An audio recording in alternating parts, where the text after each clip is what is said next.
Hola a todos. De nuestro análisis de causa-efecto, logramos identificar que las principales causas que pueden estar generando el problema de peso tienen que ver con los valores de temperatura en el proceso de derretido. Investigando más a profundidad, se logró establecer que la temperatura está relacionada con la densidad en gramos por centímetros cúbicos de la masa de la chocolatina y que esta a su vez tiene que ver con el peso final de la chocolatina.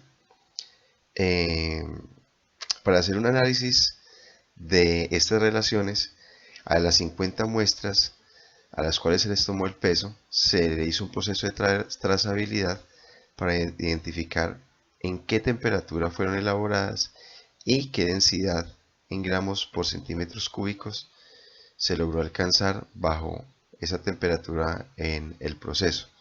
Ahora lo que vamos a utilizar es otra de las 7 herramientas básicas, que son los diagramas de dispersión o de puntos o los procesos de regresión.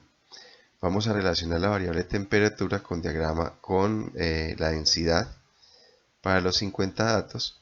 Para eso lo que vamos a hacer es marcar los 50 datos y vamos a insertar un gráfico de puntos o de dispersión. Este gráfico lo vamos a hacer grande, pues necesitamos que visualmente sea fácil para su análisis. Como podemos ver, los puntos forman una tendencia casi que lineal, en donde se muestra que al aumentar la temperatura, ¿ya?, el proceso de densidad o la variable de densidad, la característica de densidad, disminuye. Vamos a marcar la serie de puntos, le damos clic derecho y vamos a agregar una línea de tendencia. Cuando damos esta opción, el Excel nos muestra las diferentes líneas de tendencia que podemos optar. Vamos a trabajar con lineal y vamos a marcar que nos presente la ecuación en el gráfico y que nos presente el R cuadrado del gráfico. Vamos aquí a colocar esto en una fuente más grande. Con el gráfico que nos da una tendencia negativa, lo podemos confirmar al poder observar que la función matemática o la función lineal que lo representa, su pendiente es negativa, o sea, tiene una pendiente levemente negativa. Por eso es la caída de los datos al momento de aumentar la temperatura. Esta función lineal nos representa que la densidad, que sería la variable dependiente y, depende de la variable x, o sea que es la temperatura. Y nos dice que el coeficiente de correlación entre las dos variables es 0.9594, muy próximo a 1, lo que logra explicar que existe una buena relación entre una variable y la otra. ¿Ya? Como tenemos un valor nominal y unas tolerancias, una tolerancia permitida para el valor de densidad, podríamos calcular unos límites de especificación para la densidad, un límite de especificación inferior y un límite de especificación superior. Este límite de especificación inferior, como sabemos, es igual al valor nominal menos la tolerancia, y el límite de especificación superior es igual al valor nominal más la tolerancia. ¿Qué querrá decir esto? De que si nosotros logramos garantizar que la densidad esté entre 1,52 y 1,68, podemos garantizar que el peso esté entre 29,5 y 35. Pero este valor de densidad depende de la temperatura. O sea que podemos identificar a qué temperaturas se genera este rango de especificación de la densidad y así poderlas controlar, y con eso controlar o determinar que el peso se dé dentro de las especificaciones determinadas. ¿Ya? Gráficamente, ¿eso qué querrá decir? Para un valor de límite de especificación superior de 1.68, voy a marcar una línea que me permita observar un más o menos, ya.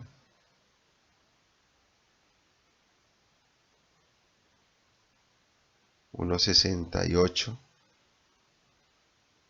ya. 1,70 iría más o menos acá, 1,68 podría ir más o menos por aquí, un poquito más abajo, 1,68. Y eso nos daría que podríamos llegar a tener una temperatura aproximada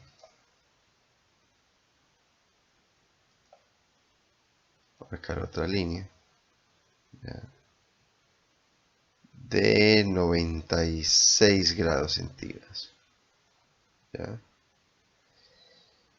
También podríamos calcularlo para el límite inferior, un dato aproximado, 1,52 sería más o menos por acá, ya tiramos por aquí, ya, y aquí bajamos en otra línea, insertamos otra línea, y eso nos da una temperatura aproximada de 102, ya.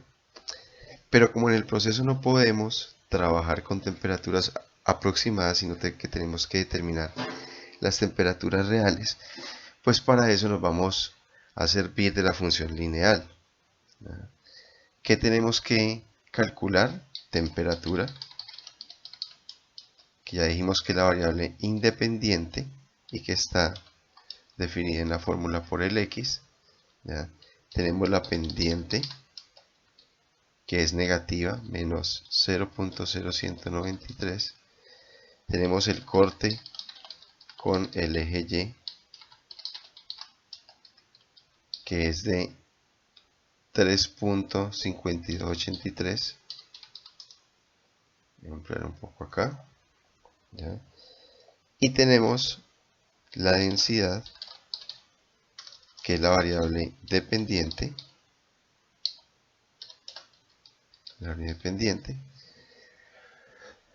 que estaría representada por Y, ¿ya?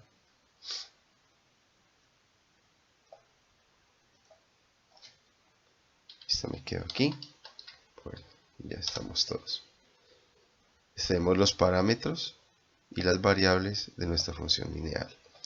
Ahora que tenemos que averiguar la temperatura para nuestros límites de especificación, o sea, para 1,52, que es nuestro límite de especificación inferior, y para 1,68, que es nuestro límite de especificación superior, ¿ya?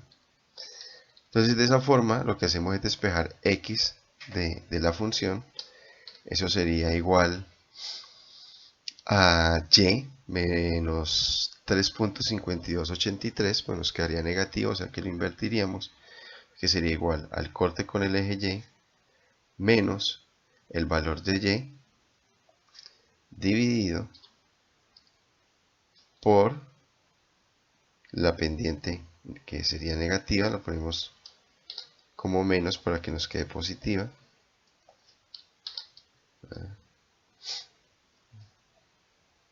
A cerrar aquí, ya. Y ya dependerá, aquí nos quedó algo malo, allá, perfecto. Da valor porque aquí estamos metiendo una variable en un número. Si reemplazamos aquí el 1,52, nos dará que la temperatura para el límite de especificación inferior es de aproximadamente 104 grados centígrados, y si reemplazamos aquí 1,68, nos da que la temperatura más o menos es de 95,8 grados centígrados. Estas serían las temperaturas que garantizarían que la densidad se moviera entre 1.52 y 1.68, y asimismo que el peso se garantice entre 29,5 y 30,5, que son los límites de especificación de peso, ya con esto podríamos hacer un gráfico más certero de de nuestra temperatura, 95,8 para 1.68, y 100.4 para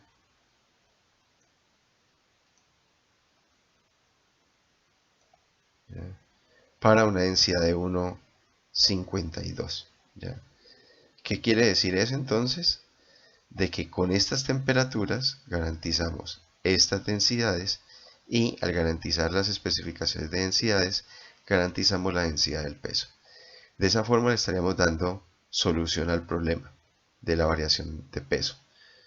¿Qué hicimos? Utilizamos varias herramientas. Empezamos con diagrama de flujo de proceso. Después clasificamos y priorizamos los problemas e identificamos de que el principal problema se presentaba en la no conformidad a peso, ¿ya? En la máquina C, en el turno número 2. ¿Ya? Después hicimos un análisis con histograma de pesos para 50 muestras y logramos identificar el porcentaje de unidades que no cumplía y el costo que eso podría llegar a tener. ¿Ya? También hicimos un diagrama de causa-efecto en donde logramos identificar posibles causas de por qué se estaba generando esa variación de peso, y llegamos a la conclusión de que las causas por técnica de grupo nominal del grupo apuntaban a que eran problemas de temperatura. Teniendo en cuenta ese indicio que logramos identificar con el diagrama causa-efecto, recogimos información de temperatura y densidad, sabiendo que el peso depende de la densidad, y que al hacer un análisis de dispersión, con un gráfico de dispersión, nos dimos cuenta de que existe una alta dependencia de la densidad con la temperatura. ¿Ya? La temperatura es una característica, una variable dentro del proceso que nosotros podemos controlar. ¿Ya? Entonces establecimos la relación y llegamos a la conclusión de que si logramos mantener el proceso en unas temperaturas entre 104, entre 95.8 grados centígrados y 104, garantizamos los límites de especificación para las densidades y asimismo los límites de especificación para peso.